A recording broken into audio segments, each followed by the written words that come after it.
Good evening, student. In last video, we studied basic property of determinant. We are still left with some more properties. So let's start with that property. First one. It's not first one क्योंकि हम पहले भी बहुत properties कर चुके हैं. आज की देखिए ये पहली property है. That is determinant of skew symmetric matrix.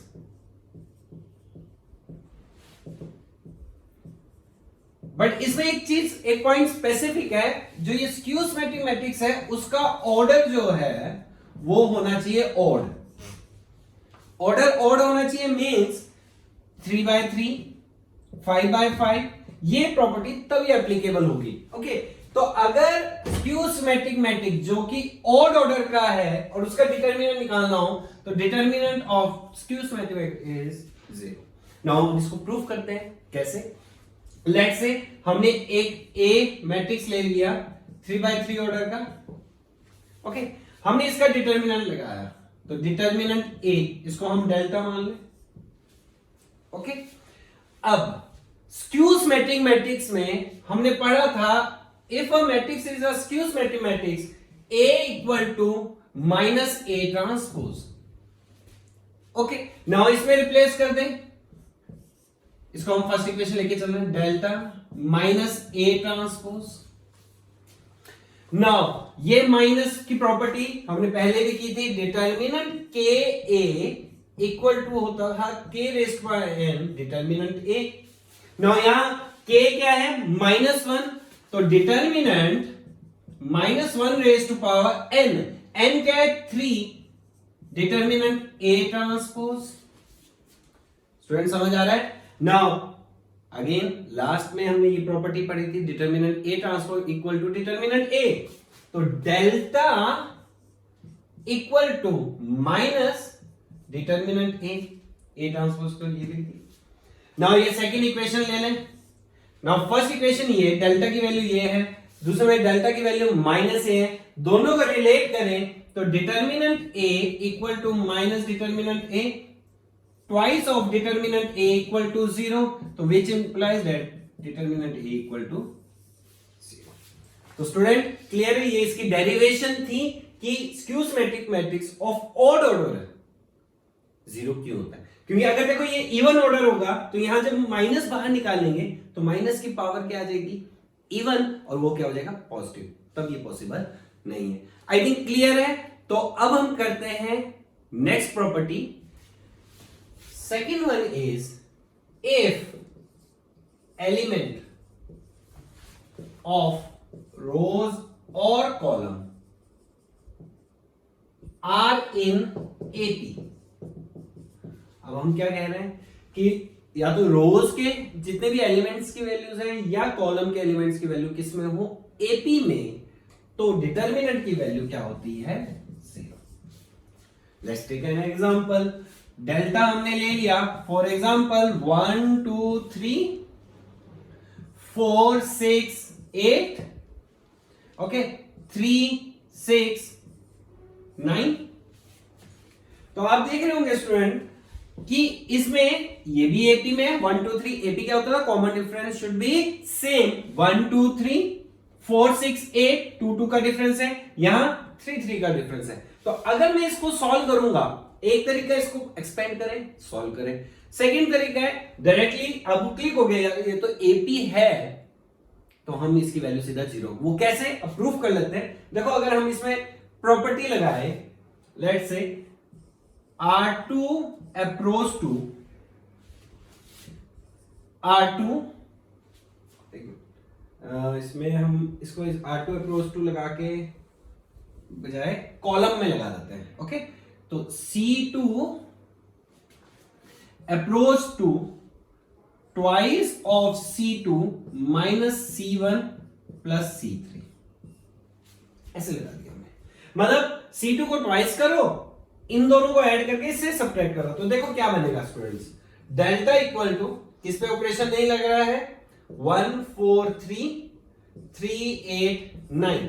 Now 2C2 2 to the 4 4 minus C1 plus C3 कितना है? 0 0 0. तो लास्ट क्लास में भी किया था कि कोई भी एलिमेंट्स की वैल्यू रो की या कॉलम की 0 हो तो डिटरमिनेंट की वैल्यू 0। तो ये तो मैंने आपको चेक करवाने के लिए करा कि ऐसा क्यों होता है। It's basically a derivation. आपने डायरेक्ट याद करना है कि अगर एलिमेंट्स की वैल्यू क्या हो, एपी में हो, तो डिटरमिनेंट क्या हो जाएगा, आपका 0 हो जाएगा। अब आए नेक्स्ट प्रॉपर्टी पे। Now third one, that is addition and subtraction of two determinant. दोनों पार्ट में करेंगे। पहले इसका डायरेक्ट वे कि कब हम दो और दो से ज्यादा डिटरमिनेंट को ऐड कर सकते हैं। एट प्रेजेंट मैंने 2 लिखा है, 2 और मोर भी कर सकते हैं हम इसको, ठीक है। ये 2 और मोर डिटरमिनेंट को हम कब ऐड कर सकते हैं, तो ध्यान से देखना स्टूडेंट। डेल्टा 1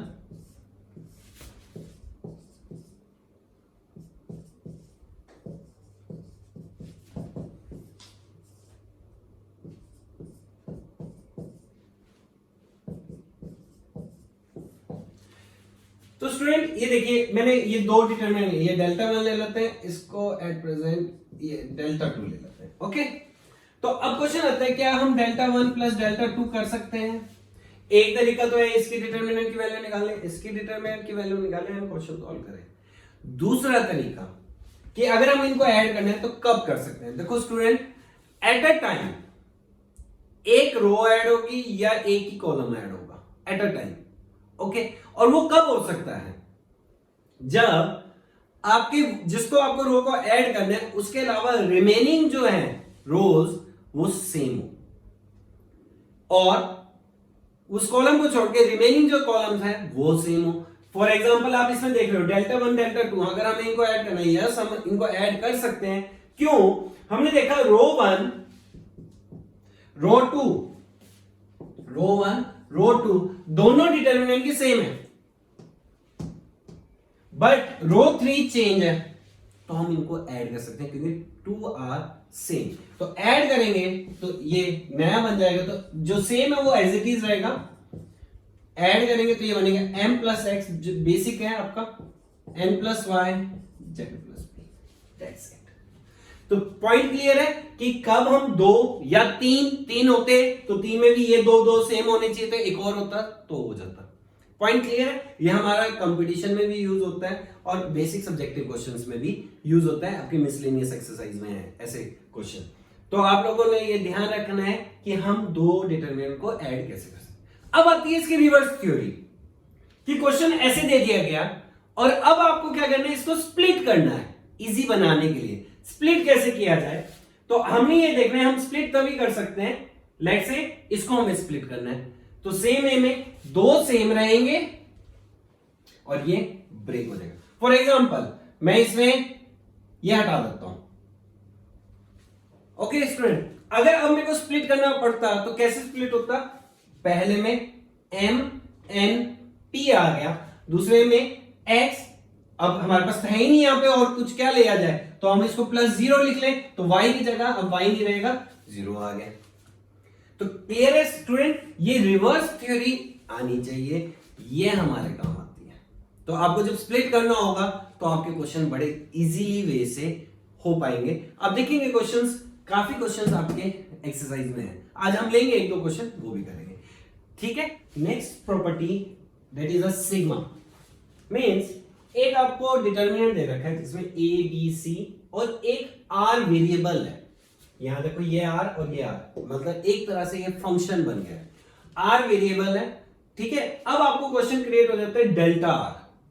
डेल्टा r में क्या लग गया, समेशन। तो आप लोगों ने ये याद रखना है स्टूडेंट, जैसे डेल्टा r है, अगर हम इसमें समेशन लगाते हैं तो समेशन का वेरिएबल क्या है, r, तो यहां जहां r यूज हो रहा है वहां समेशन लग जाएगा, जैसे कि ये delta summation fr summation gr summation, जहां आ रहा है वहां समेशन लग जाएगा सिंगल रो में, ठीक है। अब आते हैं क्वेश्चन ले लेते हैं, जैसे कि ये क्वेश्चन दे रखा है, डेल्टा r की वैल्यू ये है, फर्स्ट रो में आपके r वेरिएबल है और आपको निकालना है समेशन डेल्टा r। तो हमने लगाया समेशन डेल्टा r, तो ये आ जाएगा summation r cube summation r square, rest same रहेंगी, ओके 3 3 4 ये आ गया। अब आ जाती है theory, summation r sum of first n natural number, कहां से स्टार्ट हो रहा है, r start from 1 goes to n, summation r इसकी वैल्यू क्या हो जाएगी students, summation sum of first n natural number is n into n plus 1 by 2, summation r cube sum of the first n natural, sum of the cube of first n natural number, that is n into n plus 1 by 2 का whole square, summation r square n into n plus 1 2n plus 1 by 6, okay, now this one same n into n plus 1 by 2 n plus 1 by 2 का whole square n square 3 3 4 आगे student ये। अब देखो जैसे ही open करा आपने देखा ये और ये दोनों column they are identical, if they are identical then determinant value is 0, तो डायरेक्टली इसका आंसर क्या हो जाएगा 0। तो आप लोगों ने ये याद रखना है कि अगर सिग्मा लग जाता है, समेशन लग जाता है, तो हमें जहां जहां वो वेरिएबल है वहां वहां समेशन अप्लाई कर देना। आई थिंक क्लियर है। नाउ स्टूडेंट अब मैं 2-3 क्वेश्चन आपके एनसीईआरटी के पिक कर रहा हूं जो कि थोड़े बहुत डिफिकल्ट हो जाते हैं, प्लस इसमें मैं आपको सिखाऊंगा कैसे कैसे मेथड यूज करना है। ओके, तो स्टूडेंट एक्सरसाइज 4.2 का क्वेश्चन नंबर 9 ये मैंने पहले ही आपके लिए सॉल्व कर दिया है। अब समझते हैं कि करना क्या है। क्वेश्चन ये था, ये डिटरमिनेंट है, हमें प्रूफ करना है ये इसके इक्वल। ये आपके 4 मार्क्स का क्वेश्चन बोर्ड में आता है, तो इसलिए ध्यान से देखें कि कैसे करना होता है। तो हमने इक्वेशन लेफ्ट हैंड साइड पे लिया है, इक्वल टू ये इक्वेशन लिख ली। अब आप इसमें देख रहे होंगे क्वेश्चन में x x square y z x z x y, तो देखा जाए यहाँ x की कमी है, यहाँ y की कमी है, यहाँ z की कमी है। तो अगर मैं इस पूरी रो को x से मल्टीप्लाई कर दूं, इसको y से, इसको z से, तो स्टूडेंट अगर मल्टीप्लाई करना है तो डिवाइड भी करना पड़ेगा, इसलिए हमने स्टेप लिखा multiply and divide x y z to r1 r2 r3 respectively. तो हमने ये बाहर लिख दिया क्योंकि हमें मल्टीप्लाई करना है। तो पहली रो को मल्टीप्लाई करें x x square x cube x y z, x square x cube x y z, y square y cube x y z, z ये हो गया। अब इससे फायदा क्या हुआ, x y z x y z x y z, तो अब ये हम कॉमन ले सकते हैं। तो हमने लिख लिया take x y z common from C3, तो हमने ये कॉमन ले लिया। अब आ जाते हैं यहाँ पे, तो कॉमन लिया तो x y z कैंसिल हो गए और यहाँ पे क्या बन गया 1 1 1। देखो स्टूडेंट लास्ट वीडियो में भी मैंने कहा था कि अगर 1 1 1 कभी भी आ जाए तो आपने ब्लाइंडली 2 ऑपरेशन लगा देने हैं। वो क्या थे, R2 और क्रॉस 2। अब ये इससे माइनस होगा, ये इससे माइनस होगा, इसलिए रो पे लगेगा। अगर ये ऐसे होता तो कॉलम पे लगता। स्टूडेंट कई बार मैंने स्टूडेंट को देखा है, वो क्या करते हैं, यहां लिखते हैं C2 minus C1, but apply ठीक कर रहे होते हैं, तो स्टूडेंट वहां टीचर गलत कर सकता है आपके बोर्ड में। तो इस चीज का ध्यान रखना। तो R2 minus R1 R3 R1 constant as it is, this minus this minus this, ये आ गया ये आ गया।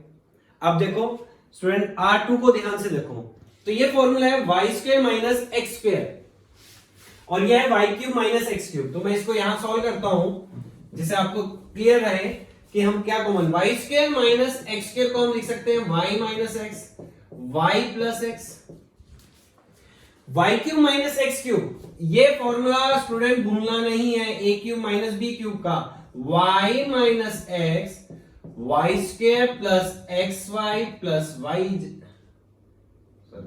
Plus x square. तो स्टूडेंट ये फॉर्मूला नहीं भूलना, ये a cube minus b cube का फॉर्मूला होता है, आगे भी कई चैप्टर्स में ये यूज होना है। तो ये हो गया। तो आप देख रहे हैं इन दोनों में कुछ कॉमन है, that is y minus x y minus x। तो इसमें से y माइनस x कॉमन हो सकता है। सिमिलरली रो 3 में से क्या कॉमन आ सकता है आपका z माइनस x। तो अब क्या बचेगा देखते हैं। तो आपने देखा तो कॉमन क्या आ जाएगा, y minus x and z minus x row 2 से एंड रो 3 से। तो रिमेनिंग क्या बचेगा, x स्क्वायर x क्यूब, ये तो सेम रिमेन सेम। यहाँ पे y square minus x square था, y minus x common y plus x, ये बच गया ये। ठीक है स्टूडेंट, तो ये कॉमन है क्या।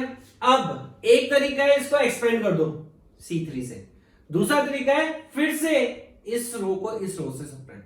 तो स्टूडेंट ये घर पे आप खुद करेंगे, रो 2 माइनस रो 3 कर देना, ठीक है, फिर उसके बाद एक्सपेंड करना है, क्योंकि यहाँ फर्क नहीं पड़ेगा ना, ये भी 0 है, ये भी 0 है, 0 माइनस 0 0 ही रहेगा, तो उसमें कोई चेंज नहीं आएगा, तो हम ये भी कर सकते। तो मैंने अभी आपके लिए एक्सपेंड कर दिया है C3 से, तो C3 से करेंगे ये एज इट इज, तो दिस गया this into this into this. अब हमने मल्टीप्लाई कर दिया, तो अब देखो मल्टीप्लाई करेंगे, ये ओपन होके आ गया, तो अब कैंसिल होनी शुरू हो जाएगी, जैसे कि xyz से कैंसिल हो गया, yx स्क्वायर देखो यहाँ पे है कहीं yx स्क्वायर, यस ये है, ये कैंसिल हो गया, xz स्क्वायर नहीं है, x स्क्वायर z यस ये है, x क्यूब ये है, तो हमारे पास बचेगा yz square, xz square, minus zy square and minus xy square. तो ये हम आगे इस पे, तो सिर्फ इतना सा बच गया। तो ये बेसिकली कैलकुलेशन है जो आपके ऊपर आएगा, आराम से करना, खुली कॉपी में करना, आराम से लिख के, तो कोई प्रॉब्लम नहीं आएगी। तो ये आ गया। तो अब हमने क्या करा, yz square and minus zy square से कॉमन ले लिया, देखो इसमें yz, इसमें भी yz कॉमन आया, यहां से z बच गया, यहां से y बच गया, इस वाले में और इस वाले में से हमने क्या कॉमन ले लिया, x, तो z square minus y square. अब देखो z माइनस y इसमें भी है, इसमें भी है z minus y, a square minus b square, common ले लिया z माइनस y, इसमें से कॉमन आ गया, तो बचेगा क्या यहाँ yz x z plus y and rest ये आ गया। देखो स्टूडेंट, मैंने यहाँ लास्ट में देखो ये y माइनस x था और ये था z माइनस 1, तो मैंने -1 यहां से कॉमन लिया, -1 यहां से कॉमन ले लिया, इसलिए x minus y, y minus z, minus minus positive, तो ये आपका। स्टूडेंट, इस टाइप के क्वेश्चन आपके 4 मार्क्स के आएंगे बोर्ड में, तो इसीलिए आपको एक प्रॉपर पैटर्न याद रहना चाहिए। बेसिक रूल है, बेसिक कैलकुलेशन है, ज्यादा मुश्किल नहीं है, ठीक है। Next question, question number 14, NCERT again exercise 4.2। Okay, question क्या था, दिस हमें प्रूफ करना है इसके ऊपर। ओके, नाउ स्टूडेंट, अब इसमें क्या होता है, बेसिक ट्रिक्स हैं, तो अब ये देख रहे होंगे फर्स्ट रो, इसमें यहां देख लें आप, देखो फर्स्ट रो में, सेकंड रो, थर्ड, हम फर्स्ट रो से a कॉमन ले लेते हैं, सेकंड रो से b कॉमन ले लेते हैं और थर्ड रो से c कॉमन। तो जब मैं a कॉमन लूंगा तो ये जो है a स्क्वायर प्लस 1 कॉमन लेंगे तो ये बनेगा a प्लस 1 बाय a, हमने लिख दिया। यहां a कॉमन आएगा तो b बच जाएगा, यहां a कॉमन आएगा तो c बच जाएगा, तो सेम वे में ये पूरा चार्ट ऐसे बन जाएगा आपका, कॉमन हम ले सकते हैं, बाहर ABC आ गया, कॉमन लेते ही। अब स्टूडेंट, इसमें क्या है, पहले हमने कॉमन लिया, अब क्या करेंगे, ABC को फिर से मल्टीप्लाई कर देंगे, कैसे, कॉलम 1 से A, कॉलम 2 से B, कॉलम 3 से C। तो हमने क्या करा, multiply ABC to C1, C2, C3 respectively. तो जैसे ही A मल्टीप्लाई करेंगे तो ये A स्क्वायर प्लस 1, देखो स्टूडेंट फिर से ये A स्क्वायर प्लस 1 हो गया, A स्क्वायर प्लस 1, जैसे कॉमन लिया था वैसे ही आ गया, ये A स्क्वायर आ जाएगा, फिर A स्क्वायर, B स्क्वायर, ये ऐसे बन गया। देखो स्टूडेंट, मैंने आपको कहा था, मैंने 2 ट्रिक्स सिखाए थे, कभी भी आपको किसी भी रो या किसी भी कॉलम के एलिमेंट्स की वैल्यू सबकी सेम लगने लग जाए, जैसे आप ध्यान से देखो यहां पे फर्स्ट रो के एलिमेंट्स A स्क्वायर है, 1 है, B स्क्वायर है, C स्क्वायर है, ये 4 चीजें हैं। अगले में भी A स्क्वायर है, B स्क्वायर है, 1 है, C स्क्वायर है। तो अब हमें क्या करना है, इनको ऐड कर देते हैं, तीनों रोज को या तीनों कॉलम को। एट प्रेजेंट ये इससे ऐड होगा तभी बनेगा, ऐसे ऐड करोगे तो A स्क्वायर बन जाएगा। तो हमें कॉलम कॉलम ऐड करना है, तो C1 अप्रोच टू C1 बना, जैसे ही ऐड करोगे ये बन गया। तो आगे स्टूडेंट आप खुद कर सकते हो, क्या ये पूरा कॉमन रहेगा, कॉमन निकल गया तो बचेगा क्या, 1 1 1, फिर से वही ब्लाइंड जो हम ऑपरेशन लगाते हैं, कौन सा, R2 minus R1 and R3 minus R1, आगे आपसे स्टूडेंट हो जाएगा। तो अब आपने आज ये करने के बाद 4.2 एक्सरसाइज कंप्लीट करनी है और ये खत्म कर देना है, क्योंकि इससे 4 मार्क्स आपके पक्के हो जाएंगे अगर ये क्वेश्चन वहां बोर्ड में आता है। जनरली आता ही आता है, बट सम टाइम हो सकता है कि अगर स्किप हो जाए, बट आप इसको पूरा प्रिपेयर करेंगे। क्लियर है? ओके।